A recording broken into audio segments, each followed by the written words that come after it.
Good morning friends, स्वागत है आपका अपने प्यारे favourite YouTube channel RBSC online classes में।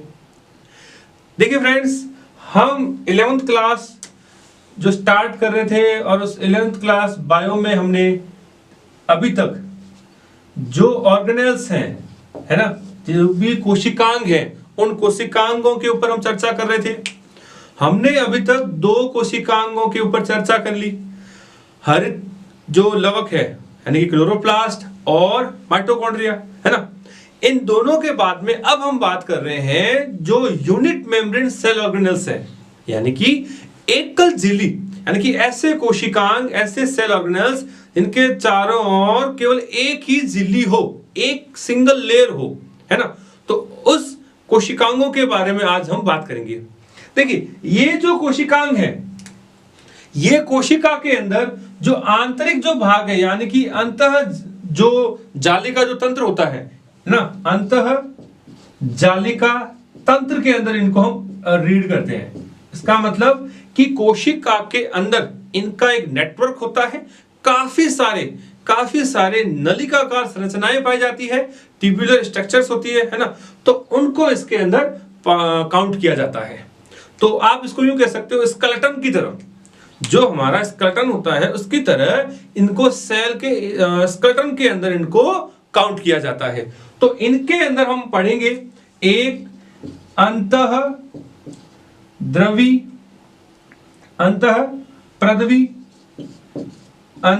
प्रदवी जालिका, एक हम पढ़ेंगे गोल्जी काय या गोल्जी बॉडी, और हम पढ़ेंगे लाइसोसोम। क्लियर। तो हमारा जो टॉपिक रहेगा, इन टॉपिक्स में हम सबसे पहले इन तीनों अंगों के बारे में बात करेंगे। तीनों जो कोशिकांग हैं उनके ऊपर बात करेंगे। और महत्वपूर्ण चीज क्या है कि ये तीनों के तीनों एकल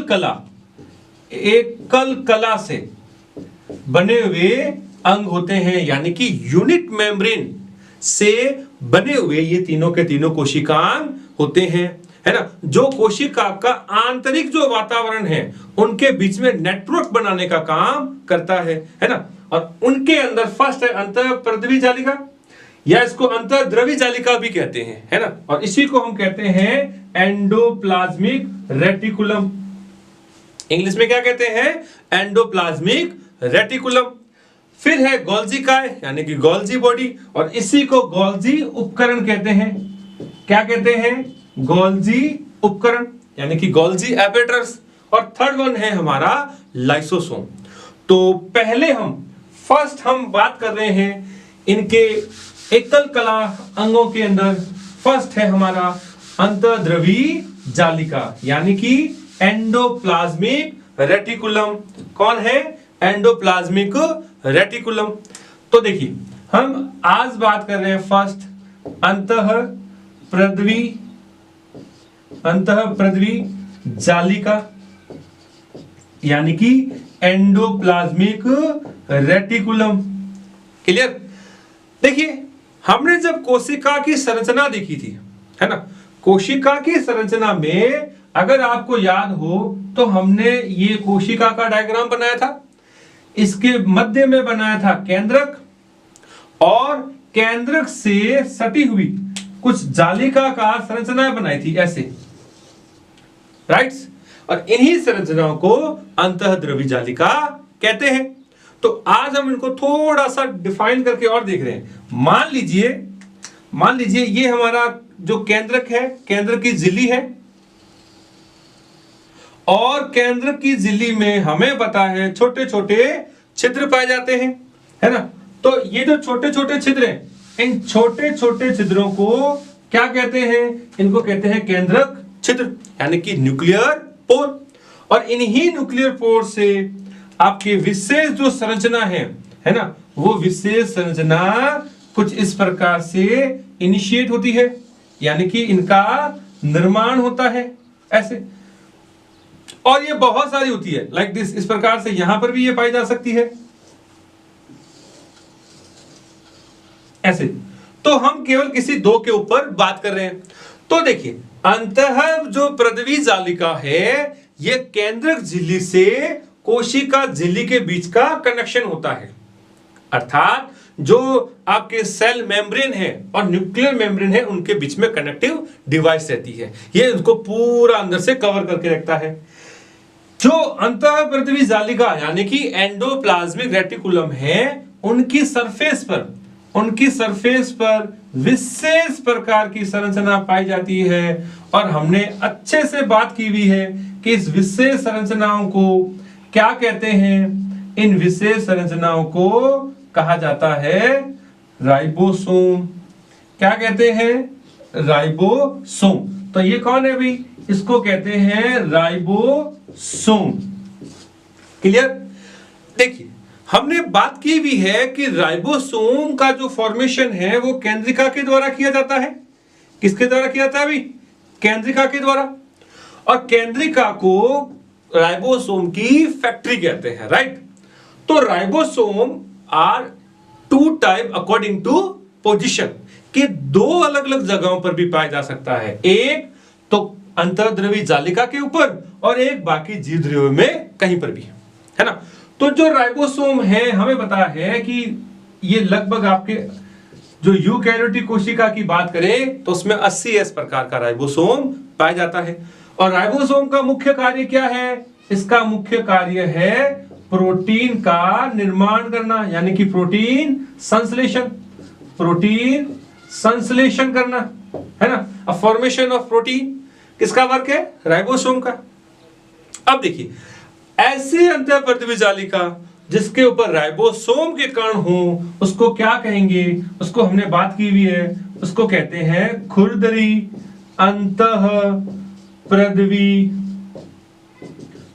अंतःप्रदवी जालिका, यानी कि रफ एंडोप्लाज्मिक रेटिकुलम, RER इसको कहा जाता है। तो जो रफ एंडोप्लाज्मिक रेटिकुलम है ये हमारे प्रोटीन जो संश्लेषण है उस प्रोटीन संश्लेषण से संबंधित है। इसी तरह ऐसे अंतःप्रदवी जालिका, है ना, यानी कि वो अंतःप्रदवी जालिका जिसके ऊपर राइबोसोम के पार्टिकल ना हो तो उसको क्या कहेंगे? उसको कहते हैं चिकनी अंतःप्रदवी जालिका। क्या कहते हैं? चिकनी अंतःप्रदवी जालिका, यानी कि स्मूथ एंडोप्लाज्मिक रेटिकुलम, यानी कि SER कहा जाता है। स्मूथ एंडोप्लाज्मिक रेटिकुलम यानी कि चिकनी अंतःप्रदवी जालिका। ये वो अंतःप्रदवी जालिका है जो आपके लिपिड के संश्लेषण से, लिपिड जो संश्लेषण है, लिपिड संश्लेषण, उस लिपिड संश्लेषण से ये संबंधित है। तो ये इंपॉर्टेंट है, ध्यान रखना। जब हम पाचन तंत्र पढ़ेंगे उसमें इसके ऊपर पुनः हम चर्चा करेंगे कि किस प्रकार से चिकनी अंतःप्रदवी जालिका यानी कि स्मूथ एंडोप्लाज्मिक जो रेटिकुलम है वो लिपिड का संश्लेषण करती है। क्लियर? तो एक बार हम फटाक से इसको दोबारा से देख लेते हैं कि अंतःप्रदवी जालिका, हाँ देखिए इसकी जो डिस्कवरी है, इसकी जो खोज है वो वैज्ञानिक है पॉर्टर। कौन है? पॉर्टर। तो पॉर्टर नामक जो वैज्ञानिक है इसको आप हैरी पॉटर करके याद कर ले, है ना। अंतःप्रदवी जालिका हैरी पॉटर की तरह है ना, हैरी पॉटर से इसको याद रख ले कि पॉर्टर ने इसकी खोज की थी। तो इसकी खोज किसने की थी? इसकी खोज की थी हैरी पॉटर। तो याद रखने के लिए बता रहा हूं लेकिन नाम क्या है? पॉटर। तो पॉटर ने इसकी डिस्कवरी करी थी। क्लियर? उसके बाद में बात करें अंतःद्रवी जालिका जो है केंद्रक छिद्र से यानी कि केंद्रक से कोशिका झिल्ली के बीच का नेटवर्क है। एक जालिका की तरह, एक जाल की तरह संरचना होती है जो दो प्रकार की होती है। पहली होती है वो है हमारी खुरदरी अंतःप्रदवी जालिका। पहली कौन सी है? पहली है खुरदरी अंतःप्रदवी जालिका, जिसको क्या कहते हैं? Rough endoplasmic reticulum.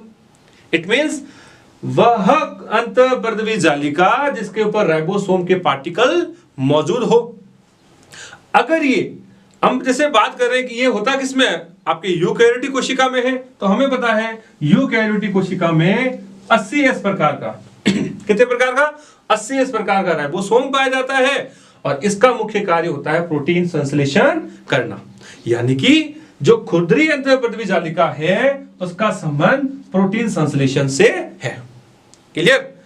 फिर हमने बात की थी ऐसे अंतःप्रद्वी जालिका जिसमें राइबोसोम के कण मौजूद ना हो, तो उनको कहते हैं चिकनी अंतःप्रद्वी जालिका, यानी कि स्मूथ एंडोप्लाज्मिक रेटिकुलम। और ये किससे संबंधित है, ये लिपिड के संश्लेषण से संबंधित है ना।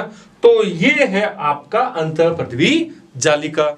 ठीक है फ्रेंड्स, हम बात कर रहे थे कि चिकनी अंतःप्रद्वी जालिका को जो संबंध है, इसका जो संबंध है वो अपने लिपिड फॉर्मेशन से है। अब हमारा जो नेक्स्ट जो टॉपिक है वो हम ले रहे हैं गोल्जी काय। अब अगला बिंदु क्या है हमारा, एकल झिल्ली का जो कोशिकांग है, उस एकल झिल्ली के कोशिकांग में हमारा जो नेक्स्ट पॉइंट है वो है गोल्जी उपकरण। कौन सा है नेक्स्ट, गोल्जी उपकरण। देखिए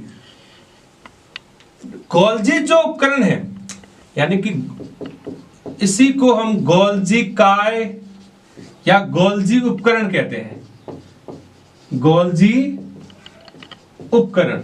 क्लियर, यानी गोल्जी एपेटर और गोल्जी बॉडी।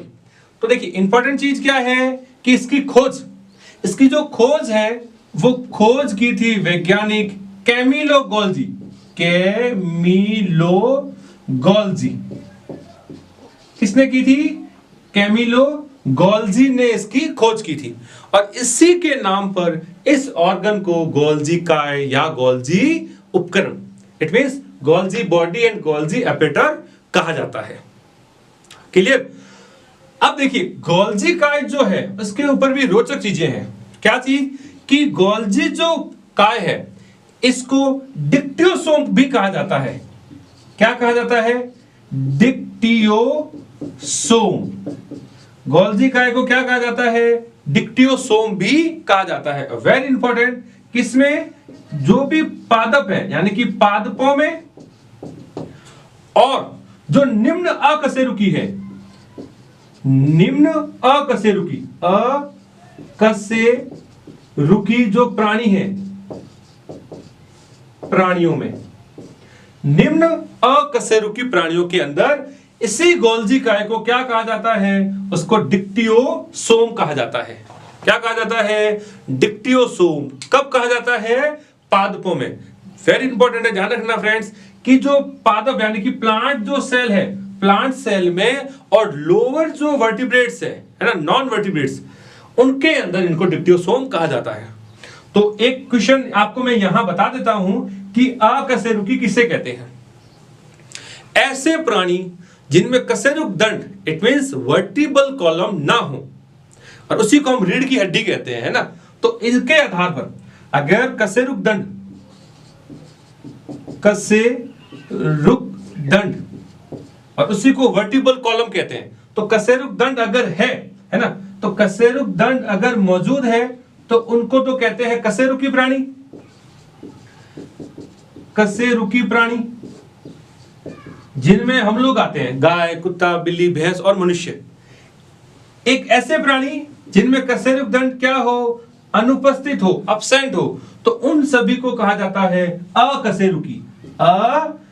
अकशेरुकी क्या कहा जाता है, अकशेरुकी प्राणी, यानी कि छोटे जीव, जैसे आपके इसमें आप कह सकते हो पोरीफेरा, सिलेंट्रेट्रा, तो उनके अंदर जो है वो ये अकाउंट होते हैं। क्लियर। तो देखिए हम वापस अपने टॉपिक पर आते हैं। टॉपिक क्या है हमारा, गोल्जी काय। तो गोल्जी काय की खोज जो है वो वैज्ञानिक कैमिलो गोल्जी ने की थी। क्लियर। और उन्हीं के सम्मान में इनको गोल्जी काय कहा जाता है, यानी कि गोल्जी उपकरण कहा जाता है। ओके, देन फिर हमने बात की कि पादपों में और जो निम्न अकशेरुकी प्राणी हैं उनके अंदर इसको डिक्टियोसोम कहा जाता है। एक और इंपॉर्टेंट पॉइंट्स क्या कि जो गोल्जी काय है, गोल्जी काय प्रोकैरियोटिक, प्रोकैरियोटिक कोशिका, क्लियर, और परिपक्व यानी कि विकसित चालनी नलिका, विकसित चालनी नलिका, विकसित चालनी नलिका, चालनी नलिका तथा आरबीसी, जिसको क्या कहते हैं, रक्ताणु, क्या कहा जाता है, रक्ताणु। उनके अंदर जो गोल्जिकाएं हैं वो आपके अनुपस्थित होती है। रिपीट कर रहा हूं, देखिए, प्रोकैरियोटिक कोशिका, विकसित चालनी नलिका जो कि फ्लोएम का एक भाग है, अगर आपको याद हो, है ना, चालनी नलिका जो है वो विकसित फ्लोएम का एक भाग है, और आरबीसी यानी कि रक्ताणु, लाल रुधिर कणिकाएं, इन तीनों के अंदर गोल्जिकाए जो है वो नहीं पाया जाता, वो अब्सेंट होता है। क्लियर? चलो, उम्मीद करता हूं कि आपको यहां तक समझ में आ रहा होगा। अब हम आगे बात करें कि जो गोल्जिकाए है, इन गोल्जिकाए की जो संरचना है, उन संरचनाओं के ऊपर हम थोड़ा देख लेते हैं। और देखिए, अगर आपको याद हो तो हमने बात की हुई है कि गोल्जिकाए प्लेट की तरह, अगर प्लेट्स को एक दूसरे के ऊपर रख दें तो जो संरचना बनती है वो आपकी गोल्जिकाए की बनती है, लगभग इस तरीके से। देखिए कि जो गोल्जिकाए है वो इस तरीके की संरचना है, ऐसे। अगेन बात करें यूं,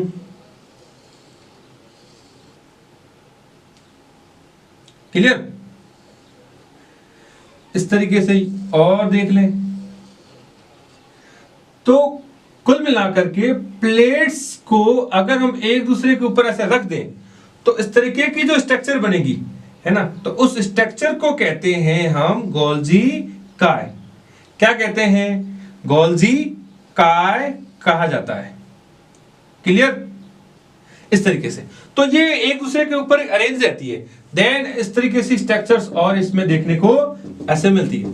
अब इसमें इंपॉर्टेंट चीज क्या है कि गोल्जिकाए बहुत महत्वपूर्ण रोल प्ले करता है, किसमें?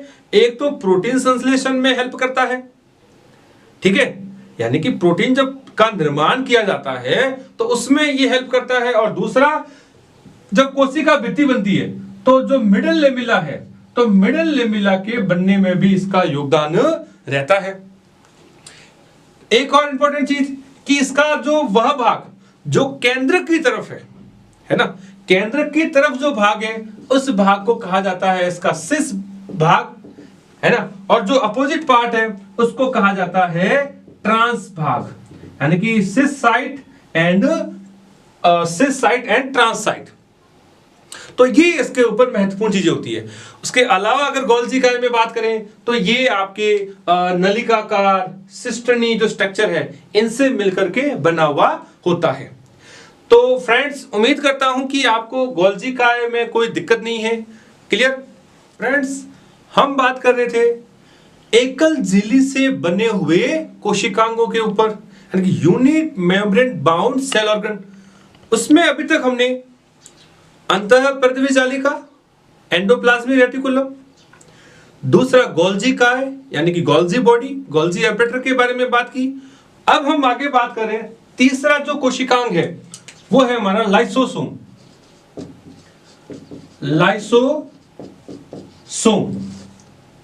देखिए लाइसोसोम के बारे में रोचक तथ्य क्या है कि लाइसोसोम को आत्मघाती थैलियां भी कहा जाता है। क्या कहते हैं? आत्मघाती थैली। क्या कहते हैं? कोशिका की आत्मघाती थैली भी इसको कहा जाता है। तो ये एक इंपॉर्टेंट चीज है, उसको दिमाग में रखना कि सुसाइडरी बैग, है ना, अ suicidal bag is called lysosome. एक चीज तो ये। फिर बात करते हैं लाइसोसोम का मीनिंग क्या है। तो देखिए लाइसोसोम जो है, लाइसोसोम, तो इसको हम वही तोड़ करके रीड करते हैं। लाइसो जो शब्द है ये बना है लाइसिस से, लाइसिस, और सोम का मीनिंग होता है बॉडी, आप बॉडी से कह सकते हो या स्पेसिफिक स्ट्रक्चर से कह सकते हो। क्लियर? तो देखिए, लाइसिस का मतलब होता है गलाना, यानी कि पाचन करना, या आप पाचक कह सकते हो। तो इसमें इसका मतलब होता है डाइजेशन, यानी कि जो पाचन से संबंधित, पाचन या डाइजेशन से संबंधित, किससे संबंधित? डाइजेशन से संबंधित जो स्ट्रक्चर्स हैं, जो बॉडी है या काय है ना? बॉडी का मीनिंग क्या होता है? काय।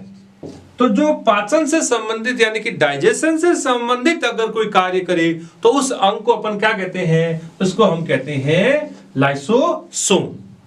बात समझ में आई? पुनः रिपीट कर रहा हूं, लाइसोसोम को कोशिका की आत्मघाती थैली कहा जाता है। A suicidal bag is called lysosome. Lysosome term का जो मीनिंग है, इसका मतलब होता है लाइसिस एंड बॉडी।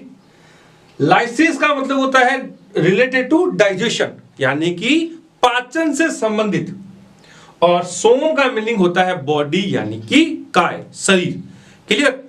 देन हम आगे बात करते हैं कि लाइसोसोम जो है, लाइसोसोम की जो डिस्कवरी है, लाइसोसोम की जो खोज है, वो वैज्ञानिक डी ड्यूए